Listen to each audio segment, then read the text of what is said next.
В Казахстане уже 6 жертв коронавируса. Всего по стране 600 пациентов. Чиновники говорят, что эпидемия может продлиться до осени, а местные жители штурмуют банки и дерутся за место в очередях.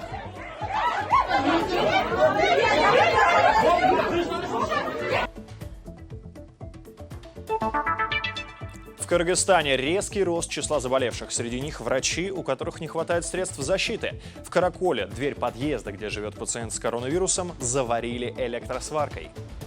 Рыбка, вот этот ваш подъезд уже тоже заваривают. Так что вы хрен сюда приедете. Несмотря на угрозу пандемии, в Таджикистане стартовал новый футбольный сезон. Что касается меня, я люблю футбол, но люблю жизнь. Нам надо защищать прежде всего нашу жизнь и наше здоровье. Вы смотрите информационную программу «Настоящее время. Азия». В пражской студии я, Егор Максимов. Здравствуйте. К главным темам. В Казахстане число жертв коронавируса выросло до 6 человек. Случаев заражения более 600. В Министерстве здравоохранения поделились своим прогнозом. По мнению чиновников, эпидемия в Казахстане может продлиться до осени. О текущей обстановке узнаем у нашего корреспондента Ернура Дажанова. Он выходит на прямую связь из Нур-Султана. Ернур, привет. Как в Минздраве готовятся к такому сценарию? Егор, приветствую. Ну, остается только гадать, сколько еще казахстанцам придется сидеть в карантине. Накануне министр здравоохранения на своей странице в Фейсбуке написал, что эпидемия в стране может продлиться на очень долгое время. Летом, по его прогнозу, эпидемия коронавируса пойдет на спад, но уже осенью инфекция, возможно, снова разбушуется. Пока же пик заболеваемости в Казахстане ждут в апреле и мае. В мае, что примечательно, на данный момент, то есть в это время число заразившихся COVID-19 по прогнозам достигнет 3500 человек. Что примечательно, на данный момент из общего числа инфицированных каждый пятый медицинский работник. Это наталкивает на мысль, что они плохо защищены. Но за такой риск власти обещают хорошие деньги. Если медик заразится коронавирусом, ему выплачивают почти $5000, а в случае смерти эта сумма возрастает до $25000. Ну а что говорит министр здравоохранения об уровне готовности к эпидемии, предлагаю послушать далее. Для оказания этой помощи уже сейчас развернуто 3920 инфекционных коек для лечения больных коронавирусной инфекцией, а также около 7300 так называемых провизорных коек для пациентов с подозрением на нее. Также готовы и уже работают реанимационные отделения для приема 180 тяжелых больных, оснащенные 170 аппаратами искусственной вентиляции легких и 38 аппаратами экстракорпональной мембранной оксигенации крови. Ернур, а власти в Казахстане обещали в конце марта начать массовое тестирование на коронавирус. Что известно об этом? Да, ранее 27 марта власти говорили, что в страну завезут свыше 260 тысяч экспресс-тестов, и следом сразу же начнется само тестирование. Но пока о каких-то проверках вообще не слышно. Более того, сегодня главный санитарный врач сообщила, что таких экспресс-тестов завезли всего лишь 96 тысяч единиц. Проверять на наличие коронавируса отныне будут лишь в Алматы и Нур-Султане. Но рядовым гражданам придется подождать. В первую очередь в Минздраве намерены тестировать госслужащих, которые задействованы в вопросах ЧП. Какие еще категории лиц подпадают под это, предлагаю послушать далее.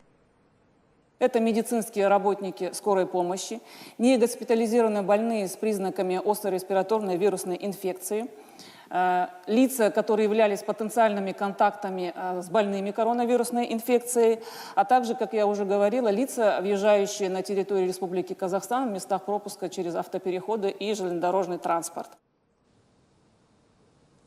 Хочу дополнить, что в конце минувшей недели местные СМИ сообщали, что казахстанские ученые создали собственный тест на определение коронавируса, аж 2 вида, и они якобы по точности превосходят зарубежные аналоги.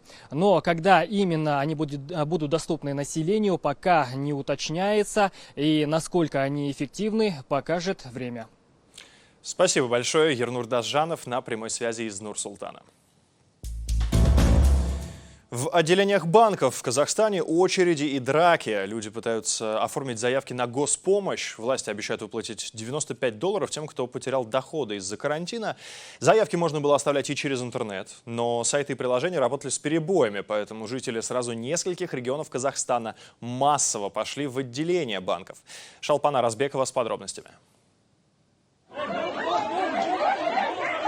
Эта драка произошла в Жаркенте, районном центре Алматинской области. Мужчина и женщина повздорили из-за очереди. Оказавшиеся свидетелями потасовки сняли эту драку на видео. Все эти люди пришли в срочном порядке открыть счет и оплатить долги по налогам.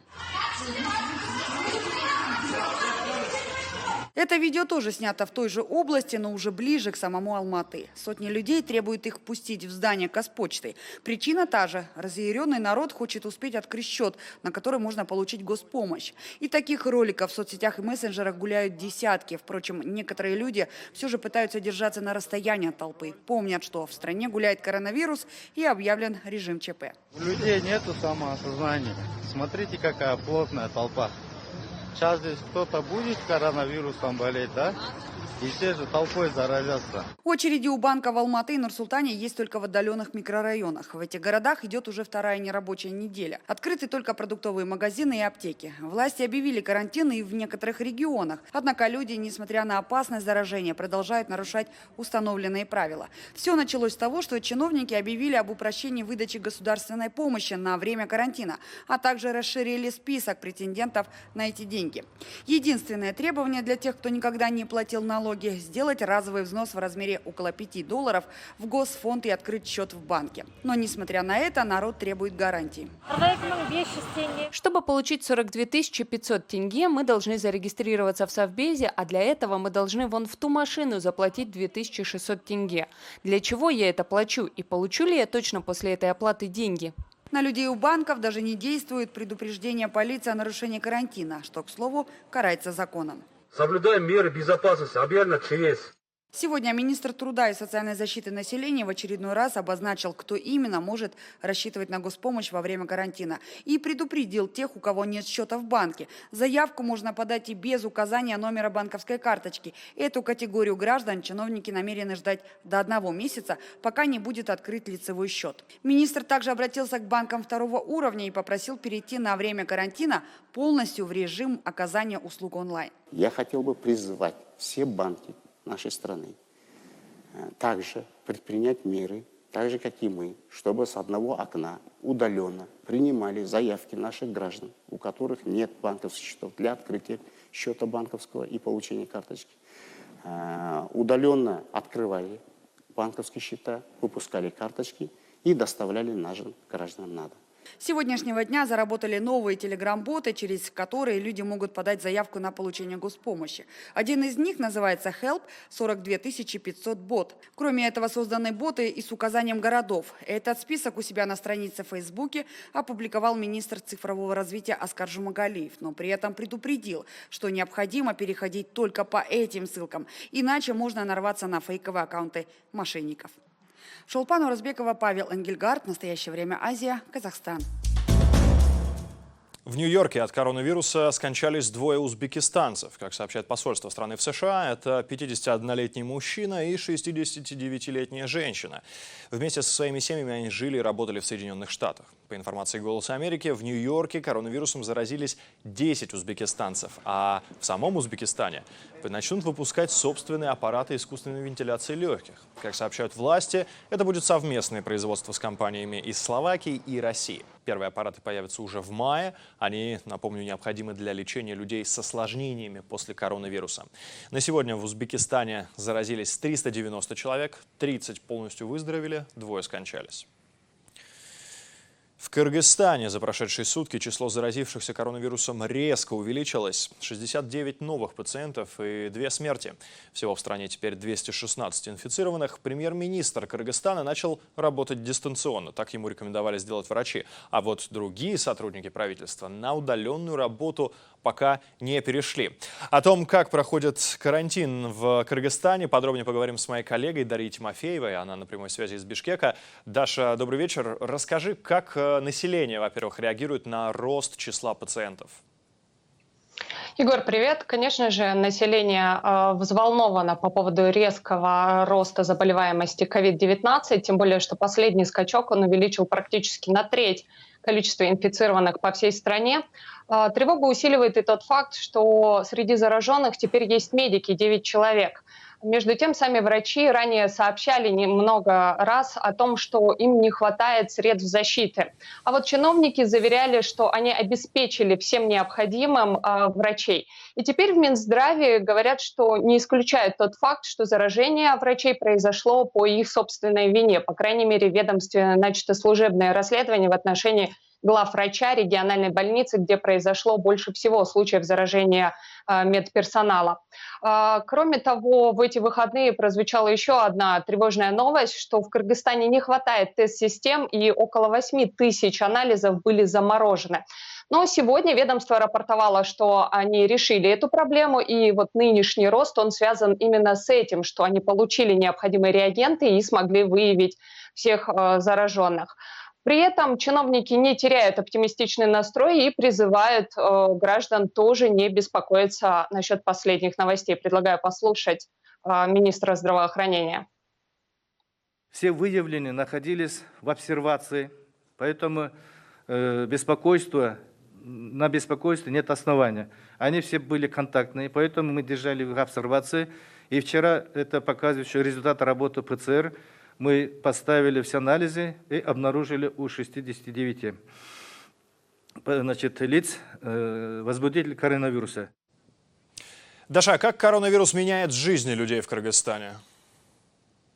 Егор, знаешь, в сложившейся ситуации больше всего людей беспокоит то, что они остались без работы. И таких сотни тысяч по всему Кыргызстану. Это в основном люди, которые были задействованы в сфере услуг и которые работали по сдельной оплате, то есть накоплений у них никаких. Сейчас они массово обращаются к журналистам за помощью, говорят, что у них не осталось никаких средств к существованию и даже банально продуктов. Спасибо большое. Дарья Тимофеева, корреспондент «Настоящего времени» в Бишкеке. В Кыргызстане ради карантина подъезды жилого комплекса заварили сварочным аппаратом. Дело в том, что один из жильцов дома недавно вернулся из-за границы. Уже после карантина у него обнаружили симптомы коронавируса. По соцсетям теперь разошлось видео, на котором показаны закрытые двери. Но власти отрицают, что пошли на такие меры. Моя коллега Жибек Бегалиева связалась с местными жителями и узнала подробности. Рыбка, вот этот ваш подъезд уже тоже заваривают. Так что вы хрен сюда приедете. У Даванишки там все есть. Когда в соцсетях опубликовали первые шокирующие кадры, многие не поверили. Неужели вопрос изоляции зараженных в Кыргызстане решают такими радикальными мерами? Вот, нас заперли, Элементарно не можем выходить на улицу. Только что тут Байкешка нам купил в магазине хлеб. Проверить, правда ли это, решили журналисты города Каракол, где, по словам авторов видео, все и происходило. Люди из соседнего дома начали в соцсети скидывать видео, что якобы что двери заваривают. Я ночью приехала сюда, удостоверилась, да, это так и было. Я потом приехала в 7:30 утра. Двери все действительно были закрыты наглухо. Потом я выставила пост на Фейсбуке, возможно, после этого поста мэрия приехала и, возможно, открыла все вот эти двери. Еще пару часов назад двери всех подъездов дома были закрыты, говорит Алена. Ее пост в Фейсбуке об этом наделал много шума. Мэрии города Каракол даже пришлось опубликовать опровержение. Чиновники заявили, что это был обычный ремонт. Двери местным жителям никто якобы не блокировал. На самом деле там видно все. Там дверей вообще не было в одном доме. Там были работы, сварочные работы, двери купляли, ремонт делали. Им просто установили двери? Да, двери установили, замки, где надо замки вешать. А так двери не заваривали. Но жильцы дома про версию мэра ничего не знают. По их словам, всю ночь их продержали в заперти. Вечером двери заваривали? Да. Закрывали двери на домов. Никогда не открыли. Сегодня только начальник приехал, вот они открыли. Караколец с симптомами COVID-19 жил в одном из этих подъездов. Сейчас он находится в больнице. По словам местных журналистов, кроме дезинфекции территории, власти никаких мер до сих пор не предприняли. С температурой, с тепловизором должны были всех сейчас жители обойти. Никто ничего их не проверял, не смотрел смысл вообще вот этого всего.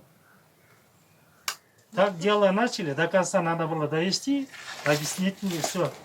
Профилактика надо сделать, все. А так... Вместе с журналистами к жильцам заблокированного дома приехал омбудсмен по области Умирбек Тамаев. Должна была организована медслужба, санэпидстанция. Первое, с людьми надо было вот зайти, форма одежды, переходить, выяснить, как продукты, как обеспечение, какое состояние. Сперва надо было все выяснить, потом уже можно было действовать. Но не закрыть в таком случае вообще. Это запрет. Закрыть двери, все. Так нельзя. О нарушениях Тамаев собирается доложить в центральный аппарат омбудсмена. Сейчас жители дома находятся под строгим карантином. Двери их подъездов открыты, но выходить им запрещено. Чебек Бегалиева, Тимур Тюмаев. В настоящее время Азия. Бишкек, Кыргызстан. Тема трудовых мигрантов из Центральной Азии, которые не могут выехать из России, сейчас отошла на второй план. Но коронавирус сильнее всего может ударить именно по этим людям. Они не имеют доступа к качественной медицине и вынуждены откладывать поход к врачам до последнего. Кроме того, из-за карантина в России трудовые мигранты теряют источник дохода. Работодатели просто отказываются платить им за этот период. Президент Федерации мигрантов России Вадим Кожинов призвал правительство страны ввести льготные каникулы для приезжих рабочих. В частности, временно отменить ежемесячную оплату трудового патента. Власти Таджикистана сообщили, что мужчина, умерший в одном из районов страны, погиб не от пневмонии, не от коронавируса, а от пневмонии. Его родственники сейчас находятся на карантине. Их первые анализы дали отрицательный результат. Напомню, что мужчина скончался еще 31 марта. Как стало известно, до этого он был на свадьбе в Кыргызстане. А когда вернулся домой, у него поднялась температура. Врачи в больнице поставили диагноз пневмония, потому что по официальным данным тесты на коронавирус были отрицательными. Однако сообщение о смерти мужчины вызвало возмущение пользователей в соцсетях. Они считают, что власти скрывают информацию о эпидемии в стране. По официальным данным, в Таджикистане нет ни одного случая заражения коронавирусом. Также в Таджикистане, несмотря на угрозу коронавируса, стартовал новый футбольный сезон. Почему таджикские футболисты игнорируют угрозу заражения, расскажет Ануш Арипов. Первый матч нового футбольного сезона в Таджикистане прошел без зрителей и приветственных рукопожатий. На трибунах организаторы повесили большой плакат с надписью «Стоп, коронавирус» на таджикском и русском языках. А перед началом игры объявили минуту молчания в знак скорби по жертвам COVID-19. По официальной информации, в Таджикистане до сих пор не зафиксировано ни одного случая заражения коронавирусом. И пока в стране не введен карантин, отменять соревнования никто не имеет права, говорят спортсмены. А принятых мер безопасности вполне достаточно. К тому же абсолютно все спортивные соревнования по всем видам спорта проходят в обычном режиме, вне зависимости от того, кто возглавляет спортивные федерации. Не, подождите, все знаем, почему эта ситуация. Что касается меня, я люблю футбол, но люблю жизнь. Поэтому за меня, что касается этих двух вещей, футбол есть на другом месте. Значит, нам надо защищать прежде всего нашу жизнь и наше здоровье. Политолог Шокирджон Хакимов считает, что власти не отменили празднование Навруза и не хотят запрещать спортивные состязания потому, что они отвлекают таджикистанцев от социально-экономических проблем. Коронавирус, возможно, и обойдет Таджикистан стороной, но экономического кризиса из-за пандемии коронавируса, с которым столкнулись большинство стран, не избежать и Таджикистану. По мнению Хакимова, на старт чемпионата могло повлиять и то, что Федерацию футбола возглавляет сын президента Рахмона. С учетом того, что Федерация футбола возглавляет мэр города Душанбе, сын действующего президента страны, может быть, его интересы имеют приоритет над национальными интересами, в том числе состояние здоровья граждан. Стартовый тур чемпионата по футболу продолжится в эту среду в двух городах страны – Худжанде и Вахдате. Ануш Арипов, Насим Исамов. Настоящее время Азия. И вот еще несколько новостей из разных стран. Например, полиция в Пакистане арестовала десятки врачей, которые протестовали из-за нехватки средств защиты во время борьбы с коронавирусом. В Ливии от инфекции скончался бывший премьер-министр страны Махмуд Джибрил. А ООН тем временем утверждает, случаев домашнего насилия в мире стало в разы больше. Как в разных странах справляются с пандемией, смотрите в сюжете Сайхана Цинцаева. На этой неделе США столкнутся с шокирующим числом смертей от COVID-19. Об этом заявили руководители американских органов здравоохранения. Это будет наш Перл-Харбор, наше 11 сентября. Только на этот раз события не будут локализованы. Это будет происходить по всей стране. В штате Нью-Йорк, где больше всего жертв от коронавируса, зарегистрировали небольшое снижение числа умерших от инфекции по сравнению с предыдущим днем. Но вирус продолжает распространяться. Активнее всего в штатах Нью-Джерси, Мичиган, Калифорния и Луизиане. Инфекционисты США надеются, что через 8-9 дней рост числа новых случаев инфицирования остановится, после чего начнется спад. Уменьшение числа умерших за сутки от COVID-19 впервые за несколько недель зафиксировали в Италии, Франции, Испании. А это погрузка гробов в провинции Мадрид. Спрос на них в Испании резко возрос. Директор одной из частных похоронных компаний говорит, что заказов стало в 8-10 раз больше, чем до вспышки COVID-19. Изменились и правила захоронения. Умерший от инфекции должен быть в запечатанном пакете, а затем его помещают в гроб. Таким образом, наш персонал работает с телами с усиленными мерами осторожности. В Великобритании поместили на плановое обследование премьер-министра страны Бориса Джонсона. Ранее у него выявили COVID-19. Жителей страны поддержала королева Елизавета II. Она выступила с обращением к нации. Это 5-е обращение монарха с момента вступления на трон.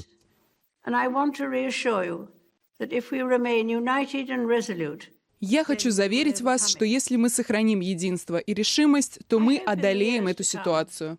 В зоопарке Нью-Йорка выявили первый случай передачи COVID-19 от человека дикому животному.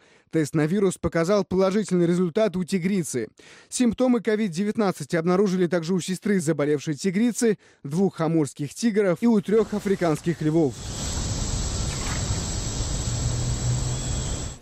В Таиланде из-за карантина нечем кормить слонов. В обычные времена питание животным обеспечивали за счет туристов. Я в таком стрессе, что не могу спать. Я не знаю, что делать. Мы стараемся сделать так, чтобы слоны хотя бы не голодали слишком долго. Независимо от того, что они едят, им нужно выживать.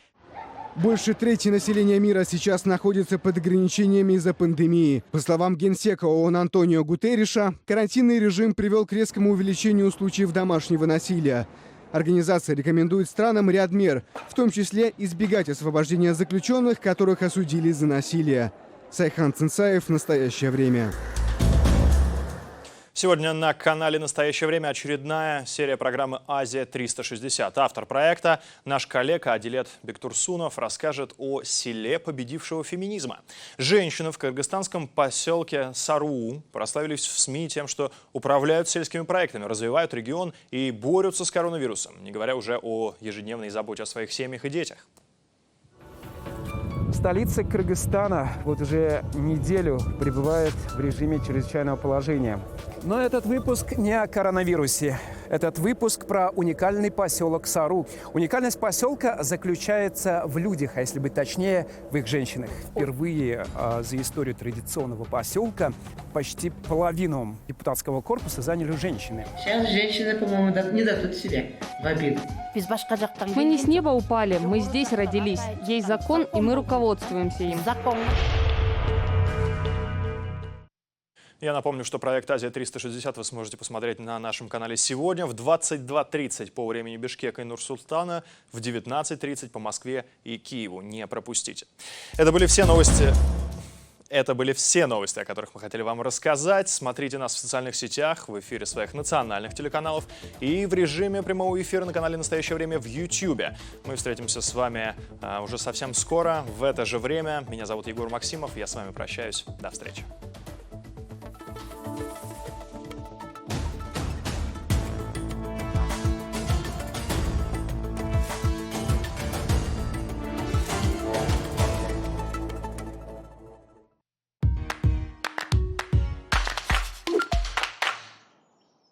Место, куда я еду сегодня, было настолько секретным, что его маскировали как могли. Возможно, поэтому Павлоградский завод назвали химический, хотя здесь собирались баллистические ракеты с ядерными боеголовками.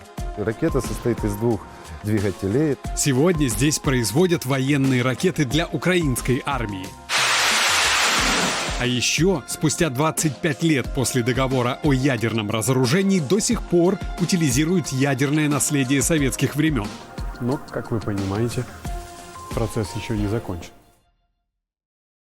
Я хорошо помню, как Тбилиси выглядел на утро после того памятного дня, 9 апреля. Город как-то в одночасье лишился своих красок, стал каким-то серым. Тот, кто родился в тот день, сегодня уже вырос. И в то, что его родной город может